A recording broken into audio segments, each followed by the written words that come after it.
नमस्कार विद्यार्थी मित्रांनो, स्वागत आहे तुमचं BMS मराठी या ॲपमध्ये। तर आज आपण रचनाशास्त्राच्या पेपर 2 चा चॅप्टर सुरू करणार आहे, ज्याचं नाव आहे मर्मशारीर। हा चॅप्टर SAQ, MCQ, LAQ या तिन्ही दृष्टिकोनातून खूप जास्त महत्त्वाचा आहे, कारण या आधीच्या पेपर्समध्ये भरपूर प्रश्न या टॉपिकवर या चॅप्टरवर आपल्याला बघायला भेटलेले आहेत, मेनली LAQ। तर आता स्टार्ट करूया। तर सगळ्यात पहिले याची निरुक्ती। मर्म म्हणजे काय?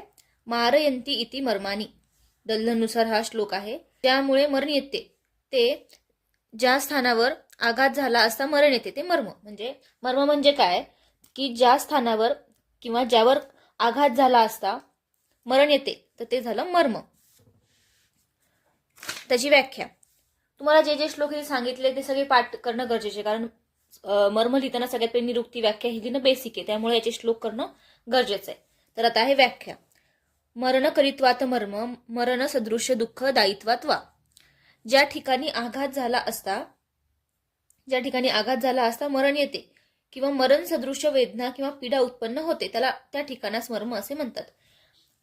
काय की मर्म म्हणजे काय की ज्या ठिकाणी जर काही आघात झाला तर तिथं पहिले तर मरण येते किंवा मरण सदृश्य वेदना होतात, पीडा उत्पन्न होतात, त्या ठिकाणास मर्म असे म्हणतात। एक तर मरण येईल किंवा मरण सदृश्य वेदना होतील किंवा पीडा होतील। नंतर आहे तत्र मर्मानी नाम मास शिरा स्नायू अस्ति संधी सन्निपात तेषु स्वभावतः एव विशेषण प्राण तिष्ठन्ति। तर सुश्रुतमतानुसार काय म्हटलेलं आहे की मास शिरा स्नायू अस्ति संधी या पाचही रचना ज्या ठिकाणी एकत्र आलेल्या असतात। काय? मास शिरा स्नायू अस्ति संधी सन्निपात म्हणजे ह्या पाचही रचना ज्या ठिकाणी एकत्र येतात अशा स्थानाला मर्म असे म्हणतात। आणि या ठिकाणी प्राण स्थित असते, म्हणून या ठिकाणी जर काही आघात झाला तर मृत्यू येऊ शकतो। ज्या ठिकाणी मास शिरा स्नायू अस्थि आणि संधी हे पाच रचना एकत्र येतात त्याला मर्म असे म्हणतात सुश्रुतानुसार। नंतर अजून विषमम स्पदनम यत्र पीडिते रुकच मर्म तत। असे ठिकाण ज्या ठिकाणी स्पर्श केले असता विषम स्पंदन जाणवते, तसेच पीडन केले असता वेदना उत्पन्न होतात, ते स्थान मर्म होय। म्हणजे असंच ठिकाण जिथे स्पर्श केला असता विषम स्पंदन जाणवते किंवा आघात झाला असता पीडन किंवा वेदना उत्पन्न होतात, ते म्हणजे मर्म होय। आता अजून एक श्लोक आहे। सामान्य लक्षणम पुनर्मर्माणां पीडिते उत्पत्ती विषणम च स्पंदनम। याचा अर्थ हेच आहे की असं ठिकाण जिथे स्पर्श केला असता विषम स्पंदन जाणवते आणि आघात झाला असता वेदना किंवा पीडन केले जाते। तर हे झालं मर्म। आता आहे मर्म। जर तुम्हाला मर्म आला पेपरमध्ये तर फॉर्मॅट कसा असायला पाहिजे?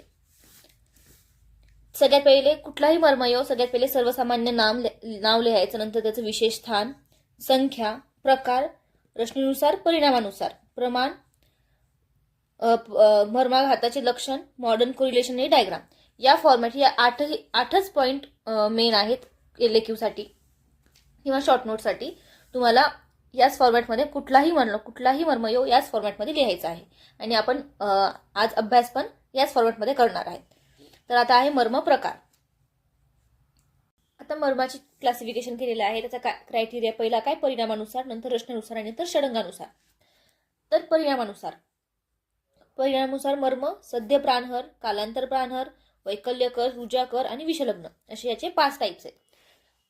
परिणामानुसार प्राणहर मर्माचे किती संख्या आहे? 19, कालांतर प्राणहराची 33, वैकल्यकरची 44, रुजाकरची 8 आणि विषलग्नची 3 अशी ही संख्या आहे। तुम्हाला हे टाइप्स आणि त्याचे किती नंबर आहेत हे पण लक्षात ठेवायचं, कारण हे MCQच्या दृष्टिकोनातून महत्त्वाचं आहे। रचनेनुसार मास, शिरा, स्नायू, अस्थि आणि संधी हे 5 टाइप्स आहेत। मासची संख्या 11, शिराची 41, स्नायूची 27, अस्थीची 8, संधीची 20। नंतर षडंगत्वानुसार शाखागत मर्म किती आहेत? 44। नंतर मध्य शारीरचे 3 भाग पडतात, उरगत, उदरगत आणि पृष्ठगत।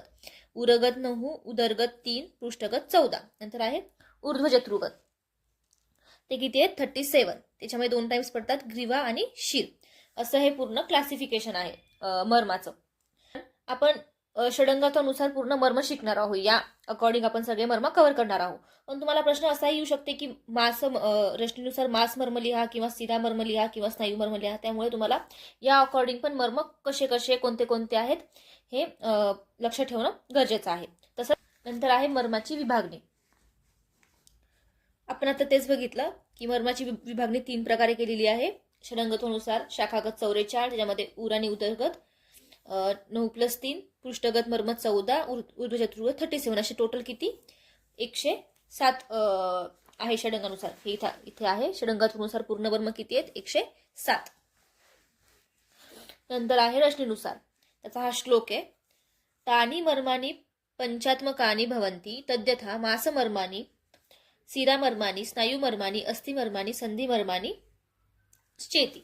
आपण बघितलं मासमर्म, शिरा, स्नायू, अस्थि, संधी हे असं रचनेनुसार क्लासिफिकेशन आहे. नंतर आहे परिणामानुसार.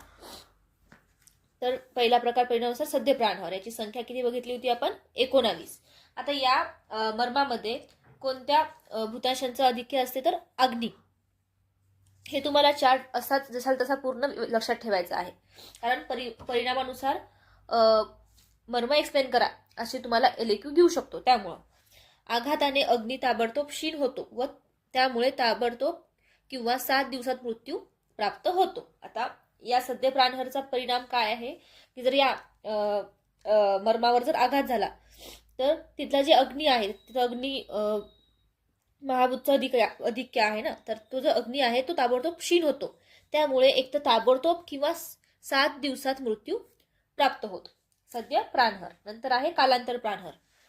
कालांतर प्राणहरची संख्या किती आहे 33 आणि यामध्ये अग्नी प्लस सोम याचं या महाभूताचं अधिक्य जास्त आहे.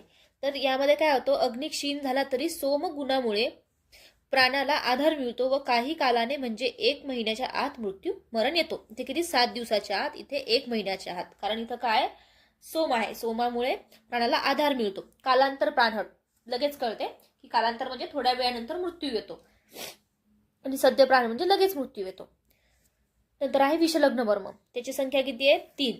यामध्ये कोणत्या महाभूताचा आधिक्य आहे वायू. तर इथे काय शल्य काढल्यामुळे कोंडलेला वायू बाहेर निघतो, त्यामुळे मरण येते व शल्य तेथे असेपर्यंत तेथेच कोंडलेला असतो म्हणून मरण येत नाही. म्हणजे हे मर्म जर इथं आघात झाला तर ते जे शल्य आहे ते जर आपण काढला तर लगेच मृत्यू येईल, कारण की त्यातला वायू काय होईल बाहेर जाईल आणि प्राण निघून जाईल. तर पण जर ते शल्य आहे ते जर तिथेच ठेवला, त्याच्यावर जर काही प्रोसेस केली नाही तर मरण येत नाही. पण जर तो शल्य काढला तर लगेच मरण येते. असं आहे विषलग्न मर्मे. आणि इथं विषलग्न मर्म आणि याचं भूतांशाधिक्य काय वायू. नंतर आहे वैकल्यकर. वैकल्यकरची संख्या किती आहे 44 आणि यामध्ये भूतांशाधिक्य काय सोम. तर सोमामुळे प्राणाला आधार मिळतो म्हणून केवळ वैकल्य उत्पन्न होते, फक्त विकृती उत्पन्न होते, मरण येत नाही. या वैकल्यकर मर्मामध्ये काय मरण येत नाही, फक्त विकृती निर्माण होते, कारण यामध्ये सोमामुळे प्राणाला आधार मिळतो. नंतर आहे रुजाकर मर्म. रुजाकरची संख्या किती आहे 8. त्याच्यामध्ये आधिक्य कोणतं आहे अग्नी आणि वायू. तर वायूमुळे केवळ वेदना होतात, मृत्यू होत नाही. वायूमुळे केवळ वेदना होतात, मृत्यू होत नाही. तर असे हे 5 टाइप्सचे मर्म आहेत. सद्य प्राणहर, कालांतर प्राणहर, विषलग्न, वैकल्यकर आणि रुजाकर. याची संख्या, महाभूत अधिक्य आणि याचा परिणाम तुम्हाला तिन्ही लक्षात ठेवायचे. कारण आता इथून पुढे मी शाखागत मर्म शिकवताना हा मर्म वैकल्यकर आहे किंवा सद्य प्राण आहे हे सांगणार आहे. जसं की आता क्षिप्रमर्म आहे, तर याचा हे काय परिणामानुसार याचा प्रकार काय आहे कालांतर प्राणहर, रचनेनुसार काय आहे स्नायू प्राणहर. तुम्हाला असंच हेच पॉईंट वाईज सांगणार आहे मी. त्यामुळे कालांतर प्राणहर म्हणजे काय ते तुम्हाला माहित असणं गरजेचं आहे.